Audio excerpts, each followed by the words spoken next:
പ്രതിഷേധങ്ങൾക്കൊടുവിൽ കോഴിക്കോട് കക്കയത്ത് കാട്ടുപോത്തിന്റെ കുത്തേറ്റ് മരിച്ച എബ്രഹാമിന്റെ മൃതസംസ്കാരം ഇന്ന് നടക്കും. കലക്ടറും എബ്രഹാമിന്റെ ബന്ധുക്കളുമായി നടത്തിയ ചർച്ചയിൽ അവർ മുന്നോട്ട് വെച്ച ആവശ്യങ്ങൾ ഫലം കണ്ടതോടെയാണ് തീരുമാനം. വൈകുന്നേരം 3 മണിക്ക് കക്കയം സെന്റ് സെബാസ്റ്റ്യൻ ദേവാലയത്തിലാണ് മൃതസംസ്കാര ശുശ്രൂഷകൾ നടക്കുക. കക്കയത്ത് കാട്ടുപോത്ത് ഇറങ്ങുന്ന 2.5 ഏക്കറിൽ ഇലക്ട്രിക് ഫെൻസിംഗ് ഉടൻ സ്ഥാപിക്കുമെന്നും കലക്ടർ ഉറപ്പു നൽകി.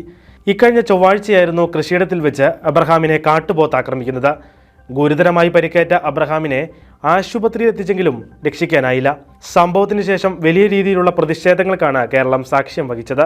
അക്രമകാരിയായ കാട്ടുപോത്തിനെ ഉടൻ വെടിവെച്ച് കൊലപ്പെടുത്തുക, പ്രഖ്യാപിച്ച ധനസഹായം കൈമാറുക, അതോടൊപ്പം കുടുംബത്തിലെ ഒരാൾക്ക് സർക്കാർ ജോലി നൽകുക എന്നീ ആവശ്യങ്ങൾ കലക്ടർ അംഗീകരിച്ചതോടെയാണ് അബ്രഹാമിന്റെ മൃതസംസ്കാരം നടത്താൻ കുടുംബം തയ്യാറായത്.